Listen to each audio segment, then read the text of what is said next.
Hello everybody and welcome into another episode of the SFA Season 13. Not really an episode, but we're here for Week 10 and we've already got a couple big time upsets this week and a couple of scares. Let me know if you can hear me so we can get started. But yeah, Texas A&M top 10 team goes down. Charlotte went down to Arkansas State. A couple other weird upsets in there. I know Buffalo got taken to overtime by a bad Miami team. Syracuse went down to Marshall. So we might have some craziness in store for us today here on stream. But as always, if you are new here, this is the SFA. It's an online dynasty ran through primarily Discord, Twitch, and YouTube. You can join, claim a team, hire coordinators, set depth charts, set playbooks, recruit in the server, also play our server games. We have a fully functional sports book, and we have fantasy football as well. And that all can give you player or recruiting rewards. It's a really fun time. Feel free to join. We have commands. We have Discord command. We have our Patreon command if you want to support us that way. Or we have our home field command. All right, you guys can hear me. Let's go. So let's unveil it. And if you turn your attention to the bottom of the screen, as always, we are partnered with Home Field, where we are affiliated. They are the best collegiate apparel brand. Check them out. They just released a shitload of bomber jackets, 180 plus schools, so check out those collections, see if anything tickles your fancy, and use code SFA for 15% off. Also, we are doing a Home Field Secret Santa this season, so all of those were DM'd. We have 11 participating coaches, so that was all DM'd last night, and I already have 4 confirmed orders sent, so I need the rest to send me their confirmations and that they sent theirs so that we can get that rolling. But without further ado, let's get it going here. It's a big day, and we are starting out with a really fun game. We have 2 coaches, I believe, are childhood friends. I know that they know each other and brought each other to the SFA. So we got Tribe and Coach Woolley. I'm just pulling up my photos so I can see all the game lines. Yeah, so we got Hawaii and Missouri coming out first. These are all the games. And Tennessee kind of struggling with Wyoming after a tough loss on game day. So where are we going? Where are we going? We're going to the Big 12. Hey, Dogwater, another sub. Let's go. Remember, guys, drop a Twitch Prime sub. That's the one thing I forgot. Any and all revenue from the channel does go to you guys in terms of a national championship care package, which will only feature home field gear from now on. All right, enough of the plugs. Let's get into it. Hawaii and Missouri. A Hawaii team who I thought was going to win the conference. They still probably have some sort of a chance, but kind of a rough season for them so far. And then Missouri, obviously, first year for Tribe at this school, a lot to fix. So 77 though versus 74. Tribe, I see it here. So heads or tails, kick or receive, or just the kick or receive because you're at home. I don't see Woolley, and then we can go ahead and get started here.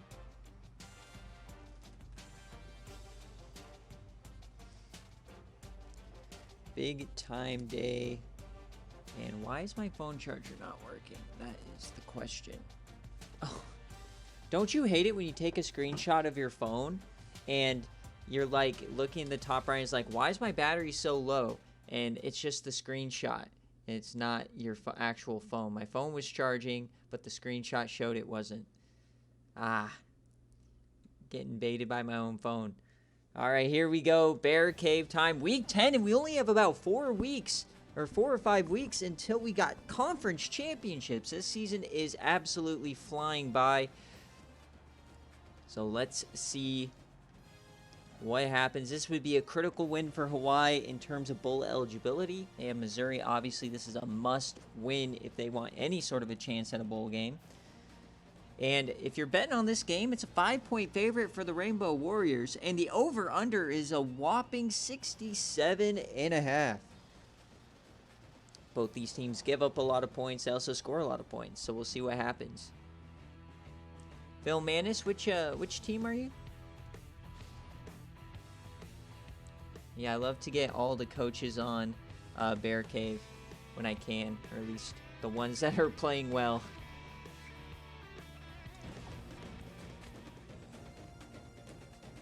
Is that Papa Smoke? All right, here we go. First game of the day. What crazy moments are in store for us this week? As we are here in, what is it, Colombia? And for those of you guys who do not know how BearCave games works, is we quick sim like this all the way to the end, and if the game is still pretty close, we will jump in and watch it unfold. And how about Michigan barely surviving Tavarius Trace and AJ Sampson today at home, as Hawaii has a halftime lead over Missouri, and that under is looking absolutely spicy today, and Hawaii takes a 2-score lead. Oh, and Hawaii takes a 3-score lead. Wooly is just giving Tribe the business here. Oh, this could not be good. Missouri at home getting domed by the Rainbow Warriors. They put up a little bit of a fight right there. Can they get another score? They do get a stop. All right, so we're going one play at a time, because if they can get this within... They can get this within a score. No, 4th and 7, they got sacked. And 33-yard field goal is good. So it looks like it's a little bit too late here for the Missouri Tigers. But obviously, Hawaii's a couple of years further into their rebuild than Missouri. So that is kind of to be expected when you're going facing off with SFA players. Poor Tribe getting smoked by Wooly. And Roger Walker, he's their backup quarterback, so they weren't even at full health. 51%, 2 TDs, and interception. You can't really ask him to do much else. And you just couldn't really get the ball running.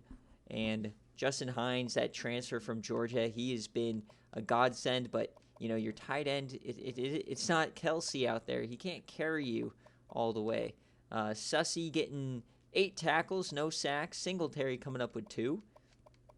Harrison Hood, the SFA player, gets TFL. And what happened for Hawaii here? Brad Harris doing his thing. Only 46 completion percentage, yet they still get the win behind Neil Kennery. We saw him last year. And, wait, did Axel Brooks get a catch? Yes, he did. 2 for 20. Let's go. Axel Brooks sighting. And on defense, how did the SFA player do? Where is he? Keyshawn Clemmings getting 1 tackle. Boo, the freshman getting toasted here. So the SFA player's not even playing a factor in that Hawaii win, and that's the Hawaii I was expecting early on in the season.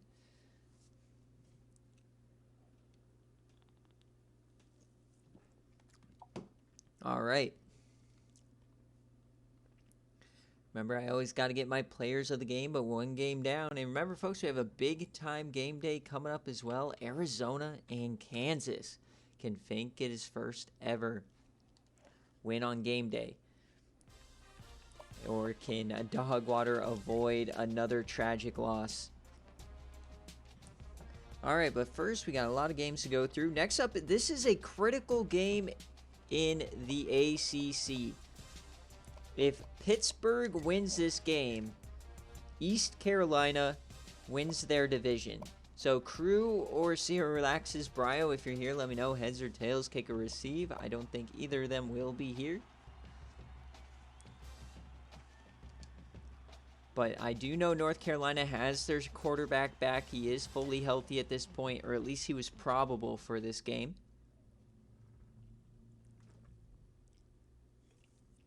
Remember, if neither coach is here, I do a heads and kick for the away team. So UNC, they could still make the playoff. They only have 2 losses. They obviously would have to take down ECU most likely.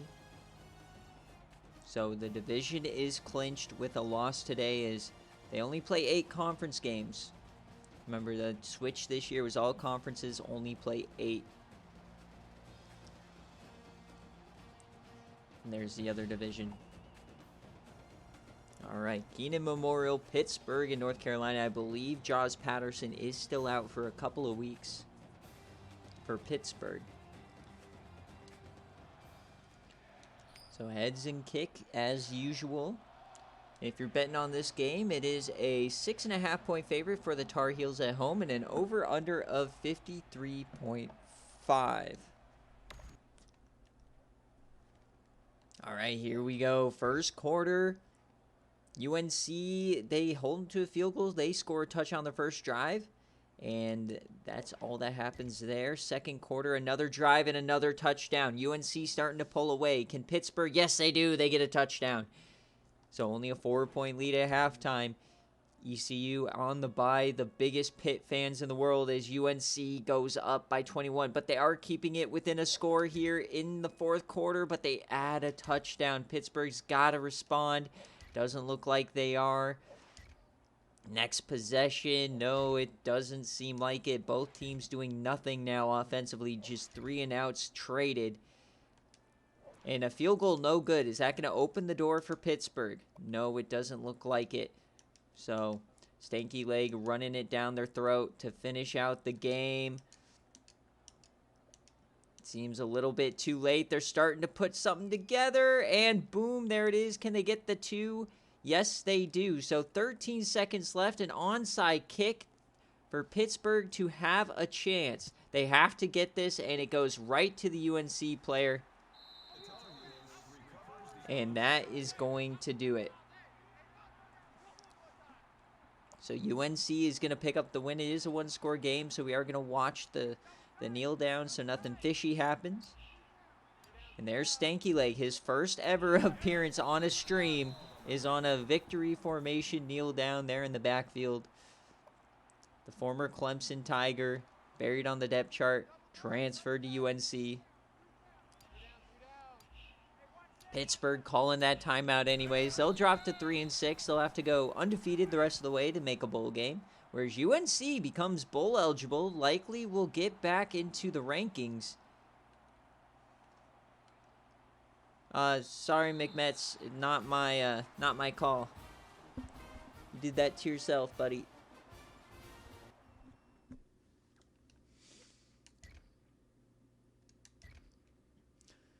All right, Stanky Leg got himself a 47-yard run. Stanky Leg getting another run. Let's go, dude. I love this Stanky Leg arc. As Ricardo Joseph getting the start here as, you know, the backup.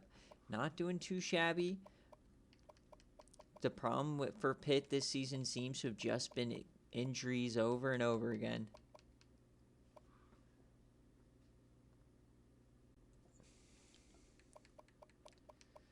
See, McMets, you know, it's like things like that, man. Like, you don't need to, you just don't need to say that kind of stuff. Like, we're all trying to have a good time, man. You're not entitled to anything. All right, Josh Harris. Decent day. Stanky Leg. Let's go. Over 6 a carry, 2 touchdowns, along of 47. The breakout game for Stanky Leg. Let's go. On defense, this is Coach Jabari Stratford, Troy Oxford. This is Zero Rax's Brio. He builds primarily through the transfer portal, and he does pretty well.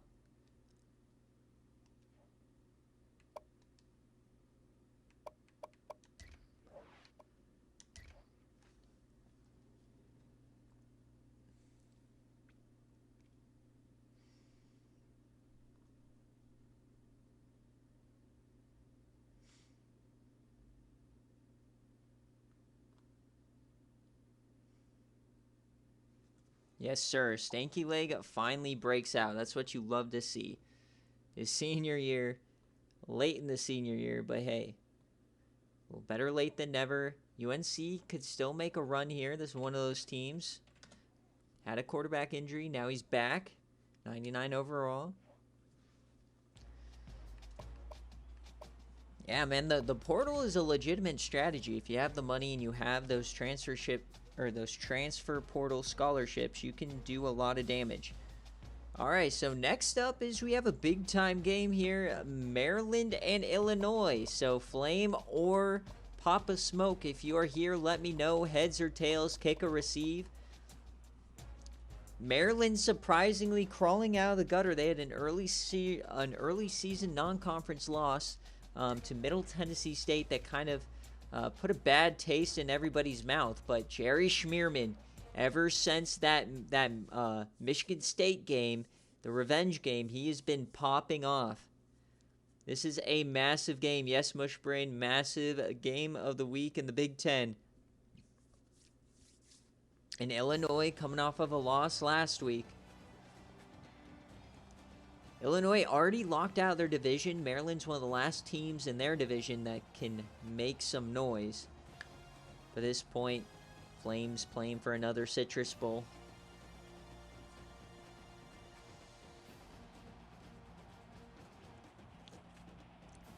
See, Mills, here is Flames' problem. At Baylor, his problem was always quarterback. His quarterback would always make a mistake. The problem now here is his lack of even attempting to have an SFA quarterback. He goes all in on offensive line, running backs, wide receivers, and defense, right? And has been going with Tim Miles, who has just not been cutting it out for him. So it's like he decided, I'm not even going to attempt quarterbacks at Illinois, and now that's his downfall here. Which, don't get me wrong, he's still having massive success. And saying that Citrus Bowls and top 25 rankings is a failure is crazy to say, but for Flame, man, that's kind of what happens. All right. So here we go, Papa Smoke and Jerry Schmierman in a Maryland uniform. Can they do it? You really haven't missed much. If we go over, we had Hawaii cover, and then we had North Carolina cover. So not much has gone on. No crazy moments quite yet, but we're getting started here in the rain in Champaign, Illinois, and Maryland strikes first. Watch out for the Terps, but Illinois comes back. It's the Illini. Oh, they take the lead here. Halftime lead at home. Maryland, can they do something? They do. I think that was a defensive turnover to put them in plus territory. 14-14 as we enter the fourth quarter, but Illinois scores. Next possession. It's a long one, and Maryland ties it up. So we're going to go one play at a time here. Big play to Holman, but now they're going backwards. 3rd and 18, and a first down to McKenzie. Oh, that's a ball buster if you're Maryland. Another 3rd and 7, and a Davis Holman 20-yarder. Maryland just can't get off the field, but the field goal unit comes out. We're going to watch this 4th and goal. Here we go. They are kicking the field goal from the 2-yard line. So this is about a 18 or 19-yard field goal here to take the lead for Illinois. They got stuffed at the goal line after multiple failed 3rd down attempts. And yes, this game is a 4-point favorite for Illinois, and an over-under of 58.5, and we're currently at 45. So Tim Miles mounting potentially a game-winning drive, but we're gonna get to see Maryland and Jerry Schmierman, and their other impact SFA player is the tight end Schwoozy.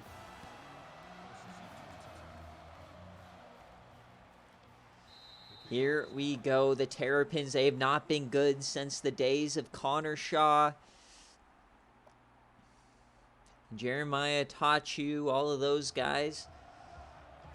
But here comes Jerry Schmierman, the transfer from Michigan State. They're going to hand it off the first play. Plenty of time. They have all 3 timeouts, about 2 minutes left, and all they need to do is get into field goal range. Lorenzo Joseph doesn't get much. Been a few down years here for Maryland, but Papa Smoke is quietly building a pretty decent program, especially in one of the toughest divisions in the country. 2nd and 8 here. Schmierman, he has time, floats that. That's going to be caught. It's going to be about 3rd and short. He is over 300 yards on the day. Luke Pearson with the catch. He is having himself a career day. But Schmierman, his problem has been the completion percentage, just above 50%. And a critical 3rd down. Clock is ticking here. What is the call? 3 down lineman.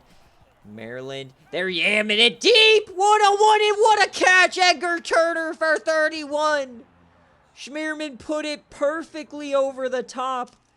And Maryland is in business.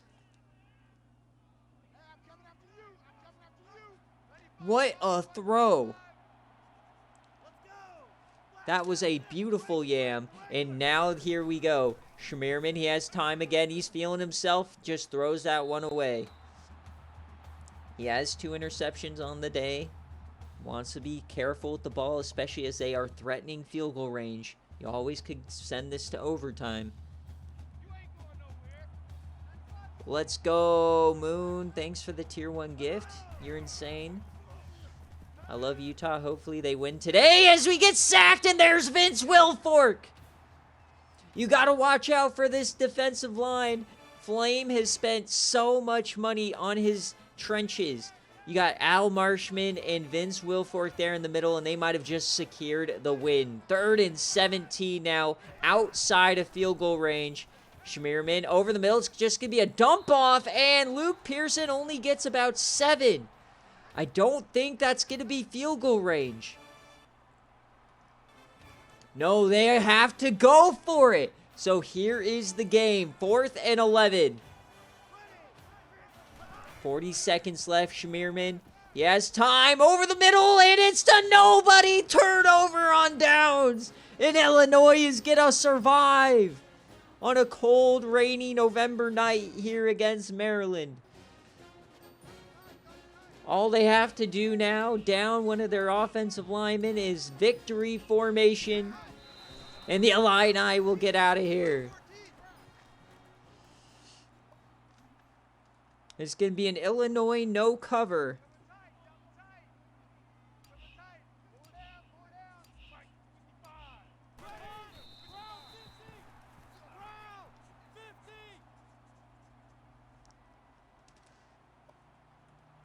Schmierman couldn't handle the pressure. Took a bad sack, and that is going to do it here. As Illinois will advance to 6-2 on the year. Maryland will drop to 5-3. Surely they'll get a bowl game, but likely their chances at a division or a playoff spot are over. As Boogie Toes went over 120 yards and 2 touchdowns today.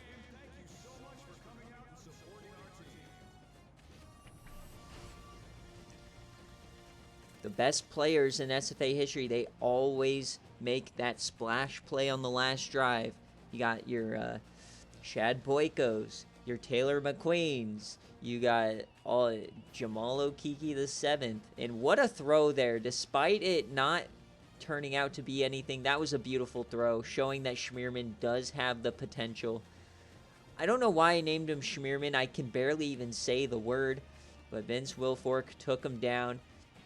Turned him into an Einstein's bagel with plain schmear. As that throw went absolutely nowhere. Could have called him for interference there. Maybe a missed call by the refs.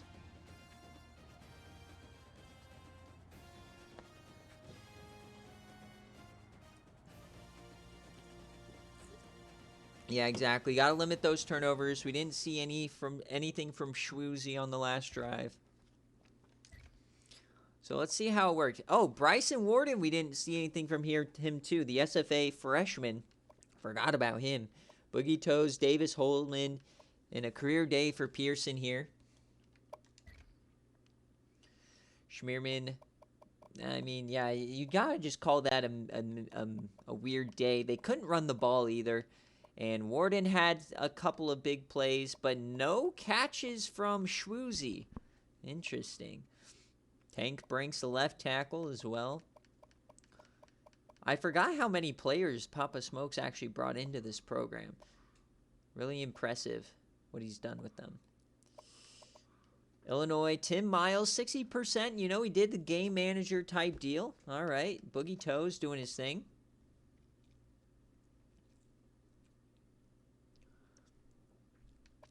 And Davis Holman and McKenzie getting a couple critical conversions on that last drive. 2 sacks from Vince Wilfork. It's exactly what they needed from him.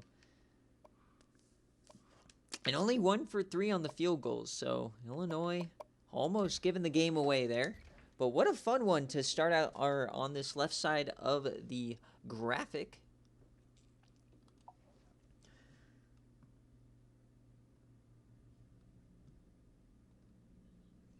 All right, let me get my players of the game here. Illinois won that one. All right, and now we've got perhaps the most fraudulent team so far this season, at least on paper. Oklahoma taking on BYU. So, Jay Jettas, if you're here, heads or tails, kick or receive, you are away, so you do get the... If you have been listening to the Patreon podcast, I've been starting to realize Oklahoma's strength of schedule is incredibly rough, and they might not be as great of a team as we've thought. And I still have them that I still think they're going to make the semifinals. Don't get me wrong. I think that they're going to make the semifinals or potentially the national championship, but their strength of schedule is a little questionable at this point.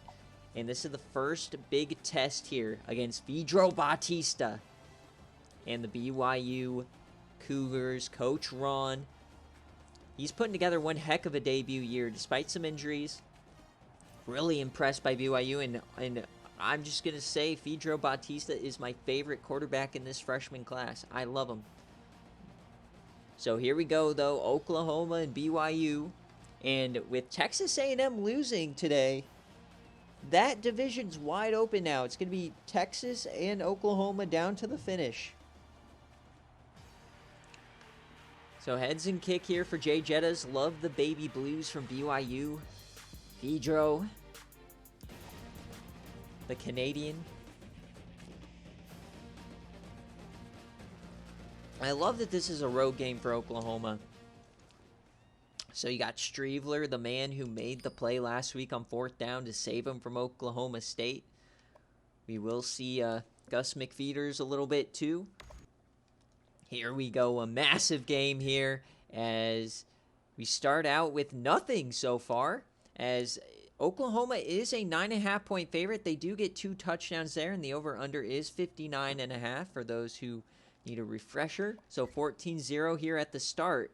BYU, can they mount anything? No, Oklahoma just keeps on scoring, and that's the way it is. 17-0 at half. BYU doing nothing against this stout defense filled with SFA players. 24 now for Oklahoma, but BYU adds a touchdown. Oh, and they can't get the second, so 15 straight from BYU. Can they mount a comeback? A field goal is no good there for Oklahoma. So there is a chance. It's a 9-point game. 4th and 6. They punt it. Remember, we're going to just go one play at a time. It's not a one-score game here. So we need BYU to score. Couple big plays. Here they come. And a negative 2-yard rush on 4th and 9 doesn't happen. So it doesn't look like we're going to jump into this game here, unfortunately, as Oklahoma looks to be finishing the game, and they will. So there's a 4th and 9 there. They decided to run the ball. I don't understand it, but Oklahoma does escape with a win. McFeeters got himself a touchdown. Wild Goose got a punt return for a touchdown. Wild Goose sighting. Wild Goose. Woo, woo. Love me some Wild Goose. As, oh, wait, yeah, it's a no cover. Oh, man, that is a tough pill to swallow for Oklahoma cover. Reese Breester got himself a... And, yeah, they didn't even attempt the 2-point conversion, so interesting choice there. But Remmers, 2 interceptions, not looking all that hot. Gus McFeeters once again carrying the team. Wild Goose leading them in receiving. Proctor, oh, my God, 17 pancakes. He's unstoppable. Defensively, JoJo Gates, you had Sendejo get another interception. Wild Goose getting a tackle. He's doing everything out here. And then, obviously, Wild Goose getting himself the punt return for a touchdown. BYU, on the other hand, let's see what happened with Pedro. And 37 completion percentage. And when you have a 99 throw power and 50 awareness, that's what's probably going to happen. They just can't run the ball without Clay, unfortunately, and Breester was his best receiver on the day. But just what Ron has been able to do with this roster, it's not a great roster. And the fact that they're going to likely go bowling is actually really insane, and that they're in these games with the Utahs and the Oklahomas of the world. Watch out for BYU. I love how Wild Goose gets player of the game with a tackle. I love how it doesn't show stats correctly for athletes.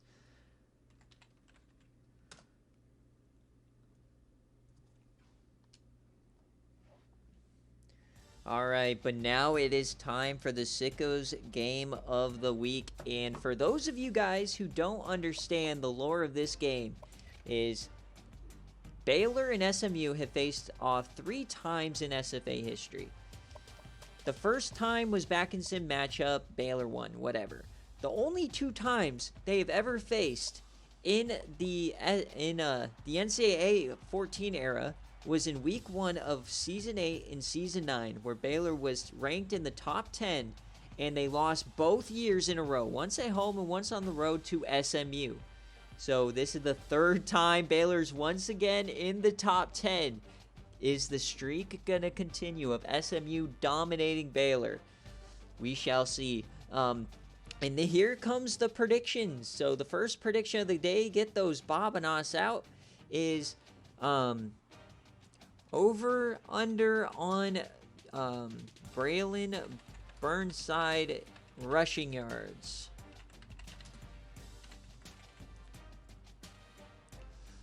Over 150.5, or we'll do 149.5. So get those Bobanos ready. The prediction is coming, and it's going to be open for 1 minute. So rushing yards only, not total yards, just rushing yards.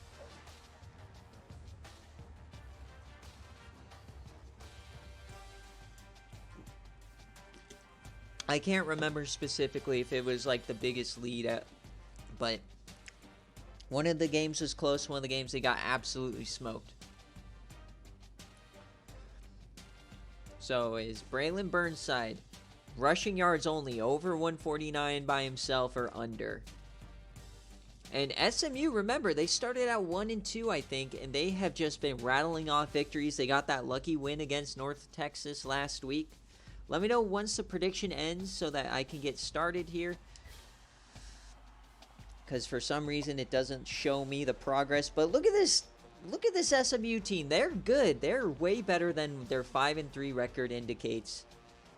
Probably should be winning the Conference USA. And how about that upset from LA Tech? Washington State goes in there and beats them. It is done. All right, let's get it going here. SMU and Baylor. It is a 13.5 point spread, so Vegas, or the sports book as well, not paying attention to the history books here.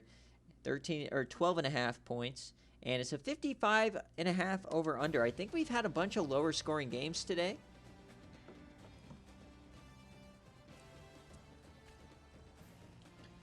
No!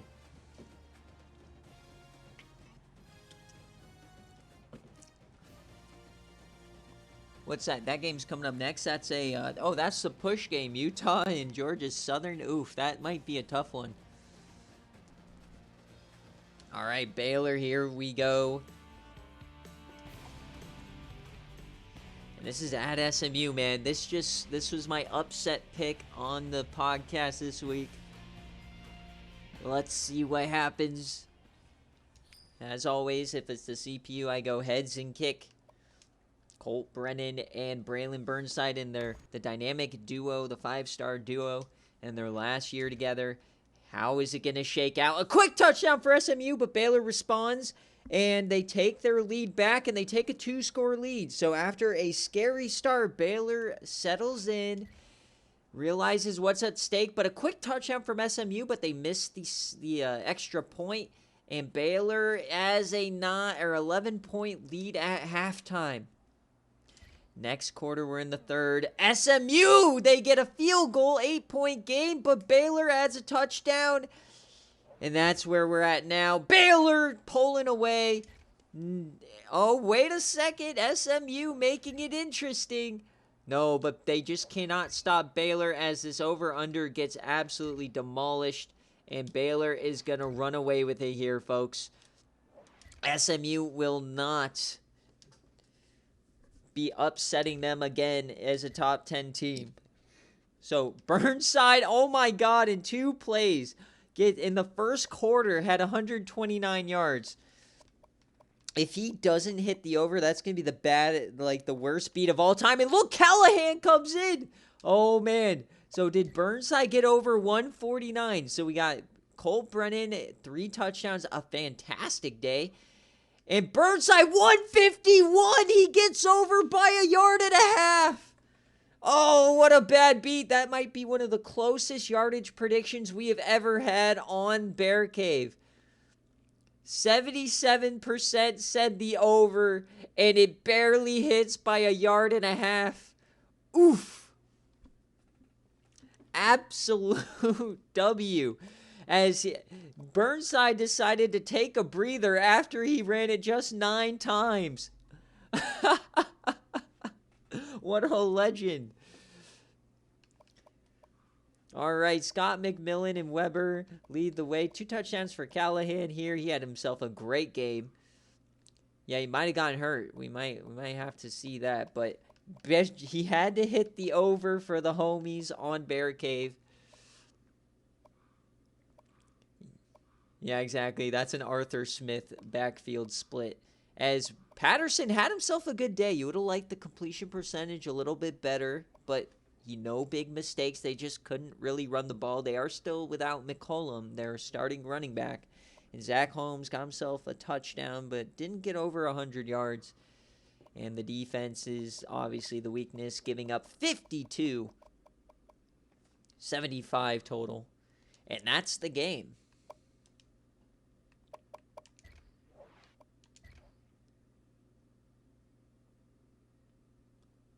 So despite not really seeing a ton of gameplay so far, I mean, we saw the Big Ten game, but this has been a pretty entertaining BearCave nonetheless. On the left-hand side of the graphic, we still got some big games coming up here, though, on the right side. And now it's time, though, for the Patreon Choice Game of the Week. They picked the game and the spread, and this week it's the Utah Utes taking on the Georgia Southern Eagles. It's a push game, and the over-under is 54.5. All right, Moon, heads or tails, kick or receive?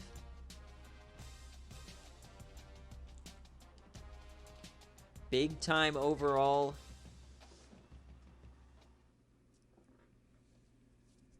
Gap here for Utah, but one of the more underperforming teams. They had a weird loss to Oregon State, and then I think, yeah, they did beat Arizona, right? Or no, did they lose it?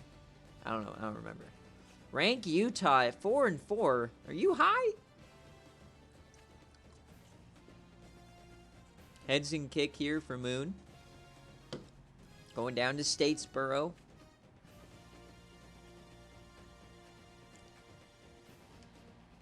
And the question for Utah is, can they muster some offense? This team has like 6 5-stars coming next season, so we'll see.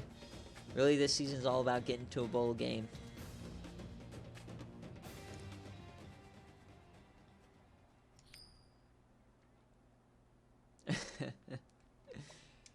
Heads and kick now. All right. Here we go. Statesboro, it's packed here. Big-time game. They don't often get these big-time out-of-conference games, and it's 7-7 here early on. And a quick 66-yard rush by Trey Inners to give them the lead here. Can Utah respond? They do with a long drive. Georgia Southern couldn't get the extra point, so they are down an extra point. But now they're up by 9 at halftime. Utah's defense just... What is going on? All right. We're into the fourth quarter now, and they get stifled. Change of possession. Can we get something going? Georgia Southern has the ball, and a 49-yard touchdown. Utah getting smoked. What in the world? Okay, a quick touchdown. It's an 8-point game. They got the big play. It's, oh my God! It's a third down and a 91-yard touchdown run from Inners. Utah, what are you doing on defense? All right, it's back to 15. We can't jump in quite yet. Can they make something of it? No, Georgia Southern has the ball, but Utah somehow gets it back.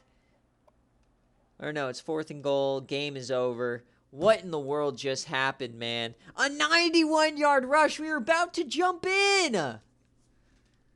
I was wanting to see Tokamaha Pakirori do something, and they just let Inners run all over him. What is this defense doing? Big time play after big time play.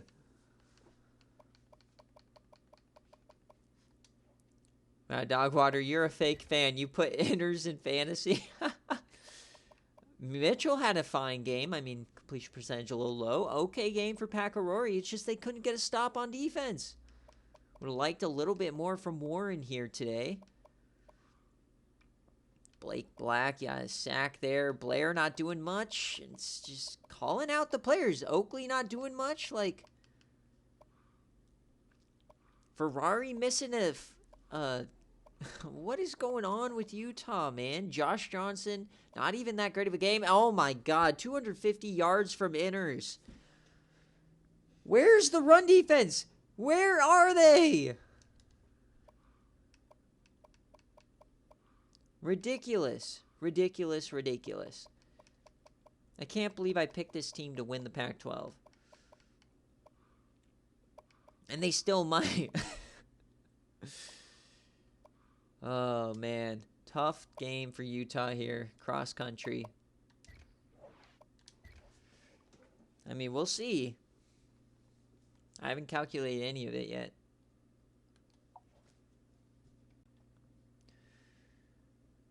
Big time game, though, for Trey Inners. That's a, like 36-point game. All right, so now we're officially on the right side of the BearCave graphic, which is those big-time games. Oh, and here comes Spark McNasty just in time for the biggest game of his Central Michigan career. This is a man in 2 stints at Central Michigan has never lost. Is today time against his former team. McNasty, heads or tails, kick or receive.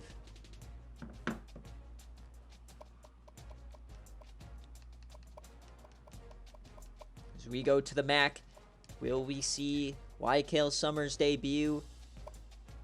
Number 21, can the Chippewas? We saw one group of 5 team lose in LA Tech, which is really for Central Michigan, best case scenario is LA Tech has a much better strength of schedule. This is the hardest game on the schedule for the Chippewas.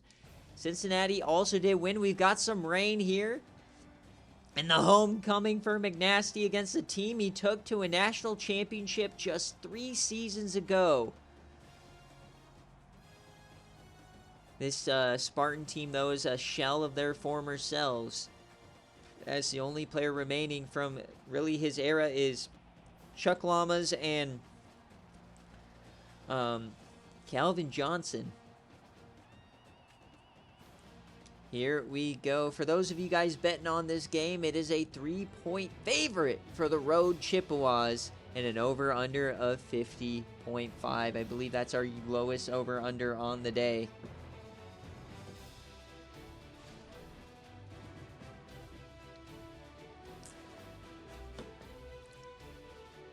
Fighting for pride here for the Spartans. They've had a tough year with injuries. Obviously losing a lot of their players to the transfer portal, like Roscoe Cherry and Willis Whopper. So we'll see what the Chippewas can do. And Dwayne Johnson is now on Central Michigan. So this is the revenge game for Dwayne.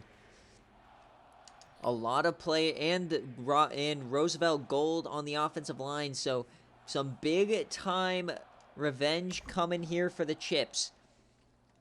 Can they do it on the road in the rain? This favors them, I'm sure.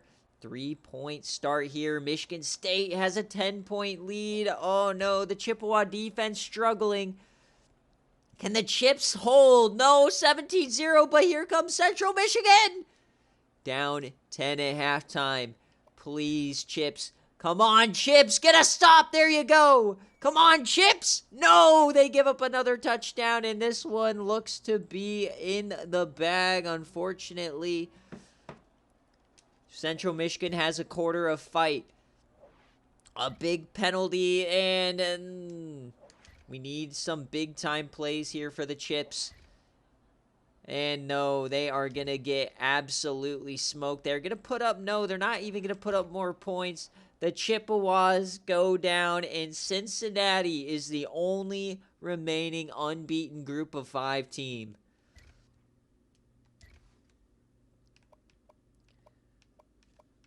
They just couldn't get it done.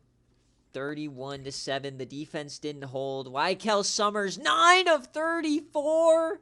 Oh, the disaster. 26% completion percentage. Oh, no. 108 yards, 1 TD, 1 interception. Robertson did okay, but, oh, yeah, you can't win a game going 26% through the air.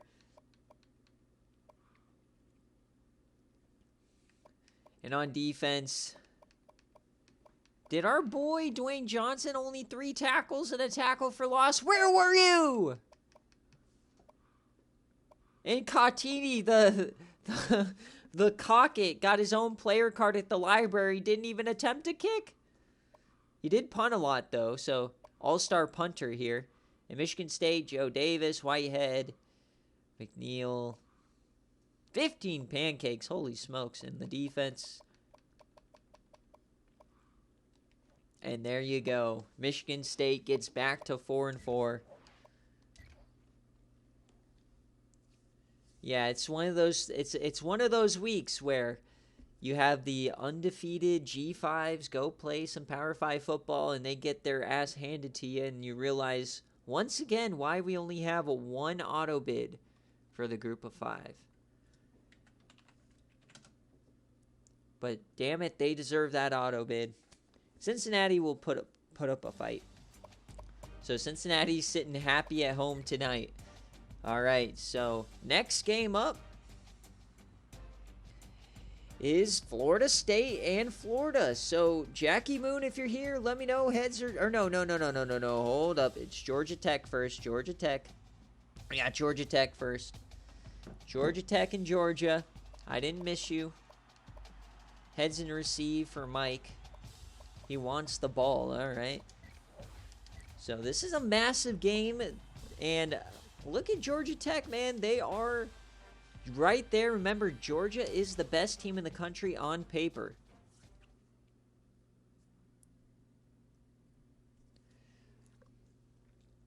So it's heads and receive. This is a 6-point spread for the Bulldogs and a 57.5 over-under.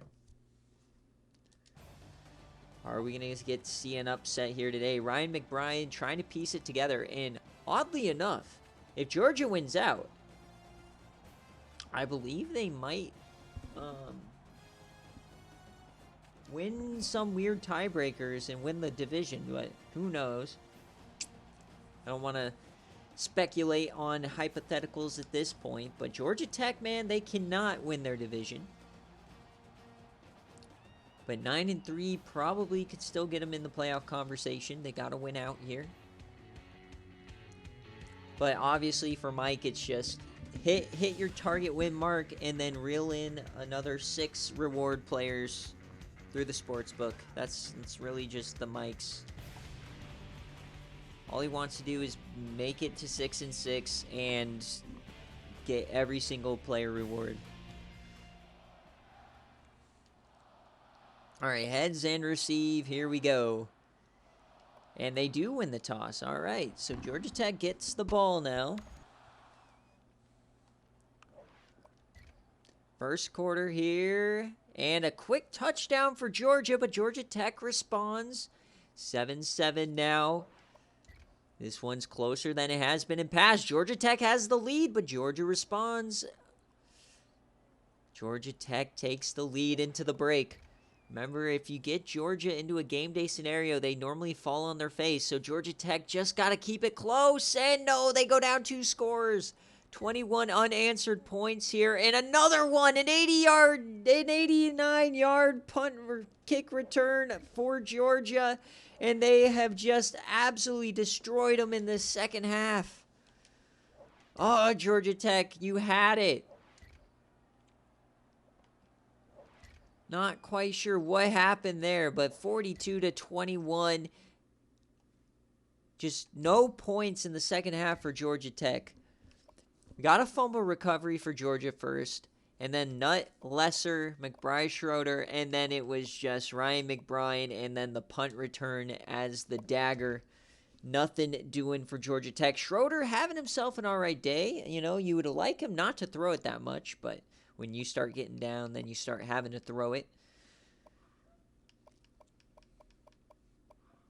And Tech Sergeant, the BearCave reward player.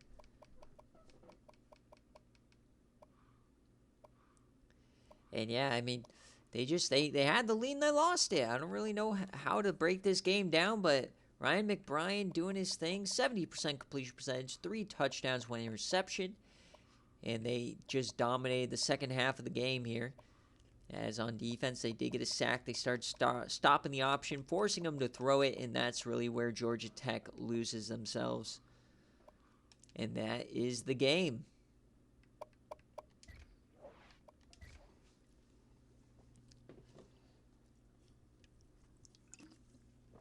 Couple games left here in the BearCave stream,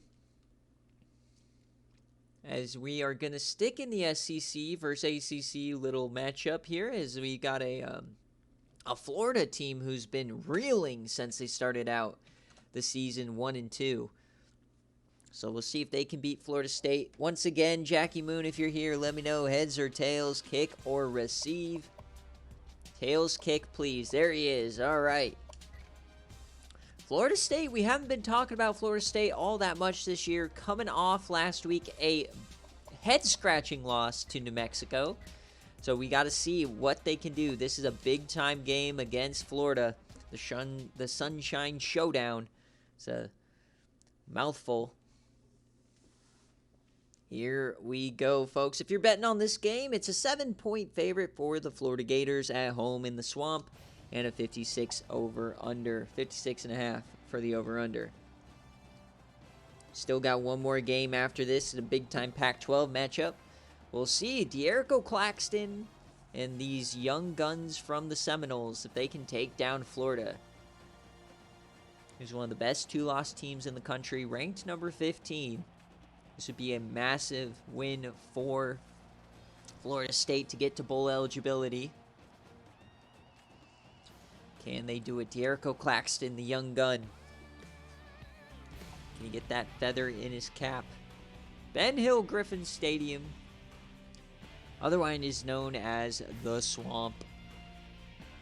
I know everybody in those stands is just absolutely sticky right now from the humidity. And it's a night game. So we got tails and kick here for the Seminoles. Here we go. Florida State. And Florida starts out with a touchdown. Come on, Florida State. No, 14-0. They battle back, get one back. Come on, Florida State, hang in there. There you go. Adds a field goal, gets a stop, get another one. No, some sort of a turnover, but it is still a one-score game here in the third quarter. There's a big-time drive from Florida. You love to see it. No, the Gators score again. All right, 28-20. Here we go, Florida State. You need a touchdown of sorts. We're just going to change possession. All right, we're getting down to the nitty-gritty. It is a one-score game. Florida State has the ball. Come on, you drive it. 4th and 7 now, decision time. They're going to go for it, and it goes incomplete. So now they have to get a stop on the Gators. Can they get a stop? Here we go. Let's watch it, folks. Florida Gators now. Got to force a fumble or something. Handoff, and they do get a stop. They're hoping to channel their inner last season where Clemson fumbled it, or where Clemson forced the fumble, scored one of the craziest plays in SFA history. Come on, Florida State, do something good. Power running, and they stuff them up. Still have all those timeouts. So we need a missed field goal or something.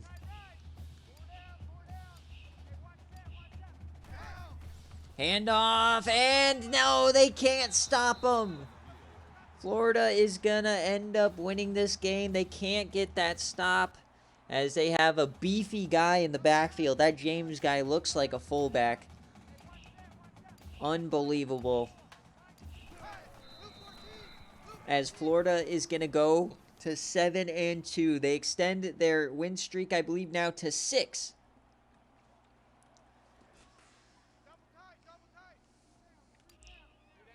Barring disaster, can we see it, please?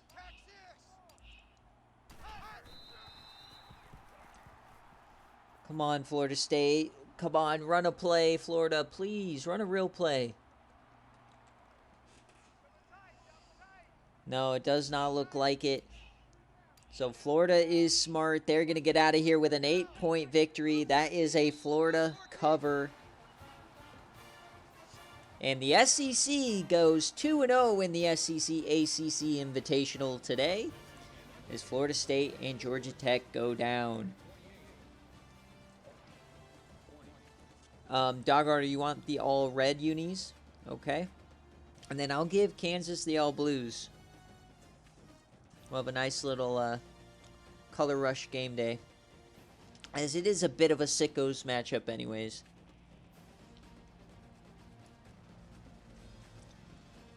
So one more game here today in the BearCave games. It just, Florida got out to a quick lead here, and they just hung on to it.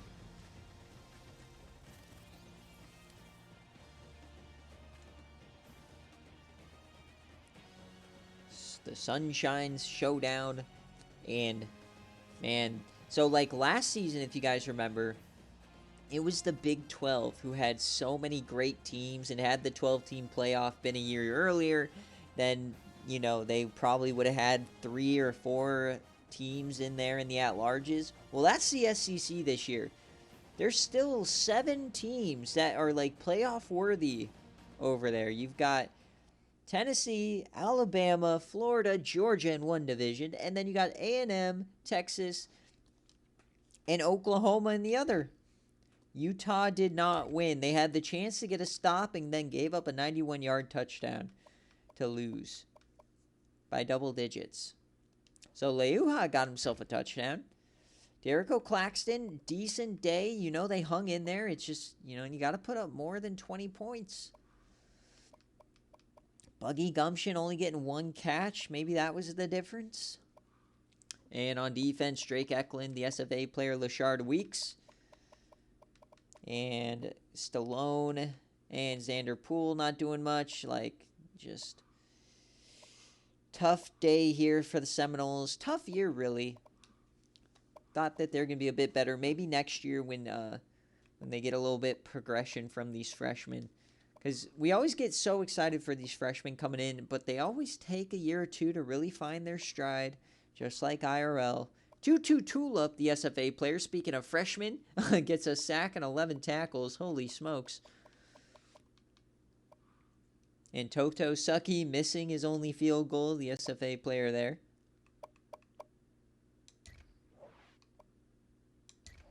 Yeah, that does make you look a bit silly, Mr. D-Sleep. I would not bet anything on Utah. They,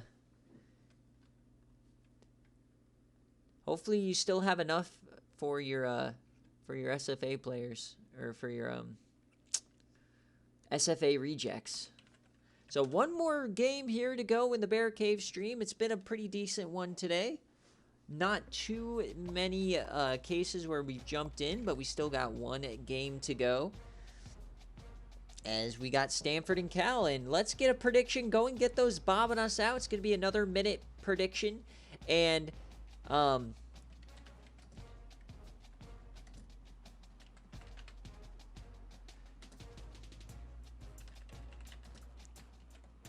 And we're going to go Chad Blunt passing touchdowns. He is back from injury, so is he going to go over 3.5 or stay under 3.5 against Stanford?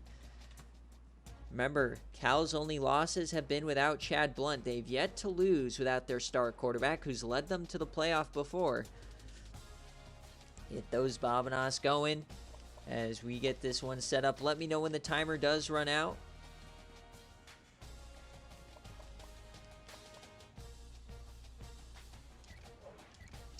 Stanford. And Stanford coach, if you are here, let me know heads or tails, kick or receive. I don't believe so. Okay, good, D-Sleep. So it doesn't look like... Doesn't look like anybody wants to take the over here. Let me know if that, when that prediction is done.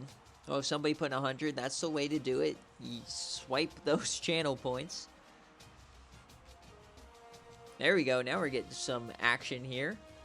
Let me know when the prediction does run out so we can get started on the final game of the BearCave this week. And we've got a banger game day coming right back up between Kansas and Coach Fink and Dogwater in Arizona. Prediction is closed. Let's go. All right, here we go, Stanford. Can they do it? Are they still for real? Had a few teams struggle in the top 10. A&M did lose. Washington ended up winning, so we'll see. And this is really Cal's last chance. They have to win this one. Keep pace. Hope Washington loses. But on the other hand, you know, if they go 10-2, I don't know how you can deny them a playoff spot when their only losses are without Chad Blunt. Here we go, Cal. All right. California Memorial. This is way more people than probably who've even gone to the stadium this season, IRL. Yeah, I mean, Utah giving up like 290 yards to Trey Inners. Or 248. As always, when a coach isn't here, it's heads and kick. Here we go, folks. The BearCave game of the week. And we're off. Kickoff happens. And Stanford takes the early lead. Cal does respond. If you were on the sportsbook, it was a 3.5-point favorite for the Cardinal. And an over-under of 60.5. So 14-6 lead here early on for the Cardinal, but Cal gets back into it. The question, though, is this defense for Cal. Can they give Blunt enough possessions? There they go. Cal continues to keep pace. The difference is that extra point, and Cal takes the lead as we enter the fourth quarter. But here comes Stanford. They retake the lead. We got a good one here to end the day. Cal driving, and they do nothing now. Hawkins on the other side. 4th and 1, and they punt it. So here comes Chad Blunt. Can they take the lead here in BearCave? 4th down, extra, or a field goal coming for the lead. They have a 2-point lead now, and we're jumping on board with Stanford. They are 75 yards away. Here we go. Ryan Hawkins, and over the middle, that's a completion. I think we're still good on the stream. I dropped a couple of frames. If you happened to stutter, just reload quick. But we should be good. We should still be alive. All right, here comes Stanford now. 2nd and 7, minute 50 left. That's a floater and a wide open man. Kenny Clark for 12. I've been really impressed by this quarterback Hawkins, both with his rushing abilities and his passing. 20 of 37. 1 TD on the day. Stanford is in trouble. Here we go. That's a counter, and he's blown up in the backfield by California. A big-time stop from Joe Patton off the edge. Peoples couldn't go anywhere. Clinton Peoples has 3 touchdowns on the day. We're down to a minute 30. 3 timeouts here for Stanford. Bunch formation. Stanford on their heels. They bring a blitz. They dump that off to the tight end. There's Shelton Cronin for 7 yards. Remember, Stanford does have SFA player Clyde Starr on this team as well. The tight end, I believe he's the second option. 1 minute left, down 3rd and 6. They bring a blitz. There goes Hawkins. He uses that rushing ability and he slides. First down, Stanford. And they are not using those timeouts. You gotta use a QB spy against Hawkins. He takes off and utilizes the open field so well. Here goes Hawkins. He's taken off again. He finds some room. There he goes down the sideline. He's still going. Hawkins for 19. An incredible rush there from Hawkins. Insanity. As now we're down to 45 seconds. Hawkins in the backfield. And he takes off again. This time he's sacked.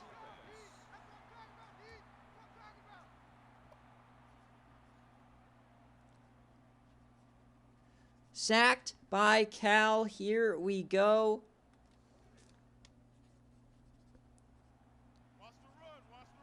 39 seconds left. Maybe edge field goal range. They almost get a jump. 2nd and 15. Bring a blitz again. That's a dump off over the middle to Eric Parrish. Another timeout incoming. You got to question whether they're in field goal range, though. This might be a tough kick. It's a 47-yarder from here. They got to feel like they need about 5 to 10 more yards. This very well could be coming to a game-winning kick. They're going to use a screenplay. Clinton Peoples breaks the tackle and gets back to the original line of scrimmage. 4th down. And they're going for it. They are not close enough. So game on the line for Stanford. Number 11 in the country. It's going to be a delayed handoff, and that's nothing. Cal turns them over. They're going to win the game.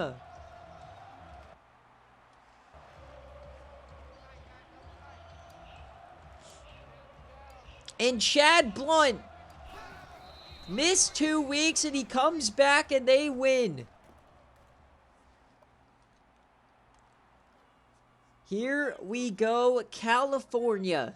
The Golden Bears, led by a fan favorite QB, Chad Blunt, gets it done at home against bitter rival Stanford. What a way to end it here. And there is going to do it. The upset converts. Then the California Golden Bears are on top. And that's a massive victory in getting them back into the to the Pac-12 race. As that draw play never had a chance, and you got to wonder why they didn't throw it with Hawkins or test his running abilities.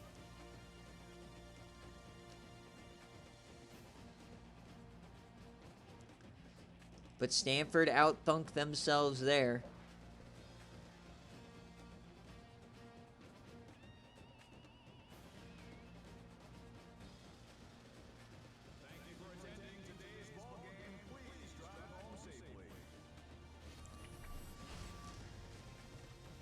So that will do it here for BearCave today. A big-time upset. We have the number 7 team and the number 11 team go down today here in the top 25.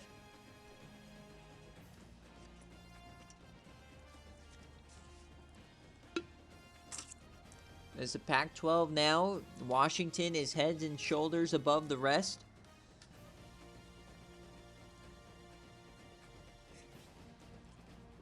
That might bode well for Cal getting locked out of that Pac-12 championship.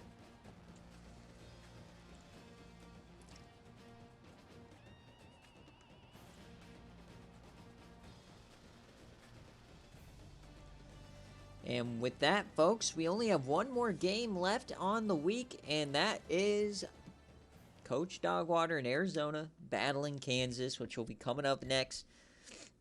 Let's see how this one went. Chad Blunt getting an 82-yard pass. Toth getting involved. We know Toth very well on this channel. As Ryan Hawkins goes 23 of 40. Would have liked him to do a little bit better. Would have liked a little bit more in the run game. And Desmond Stryker, the SFA player, only getting some tackles, no extracurriculars.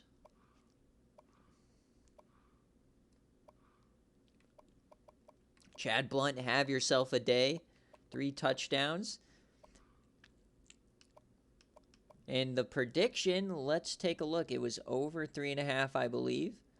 So this time the under barely hits. He only had 3. So you under bettors getting your money.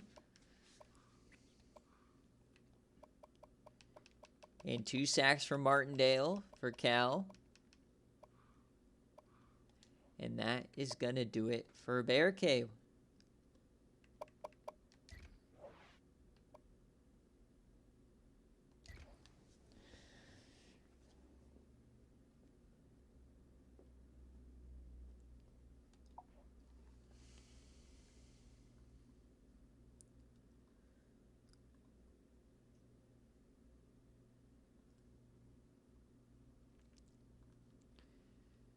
Let's get in. As always, before we get out of here on the BearCave stream, we are going to go over next week's games.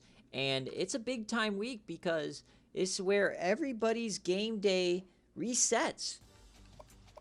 So everybody is once again eligible for game day starting next week. In week 11, as Tennessee now takes on Louisiana Tech, who did lose. So we'll see how far they drop. You got Oregon State team having themselves a great year. Ole Miss and Oklahoma. Buffalo and Clemson could be a good one. Texas, South Carolina.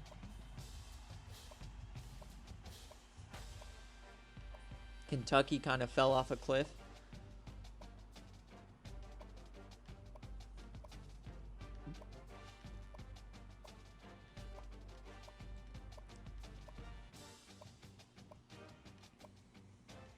Ooh, that's a fun one. Coastal versus North Carolina.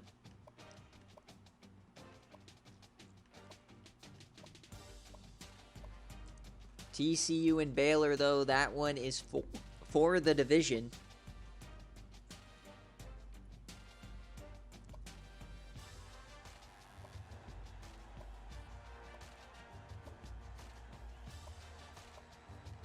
And that is all of the games, folks. So thanks for watching. As always, it's going to take me about 5-10 minutes to get game day all set up and squared away.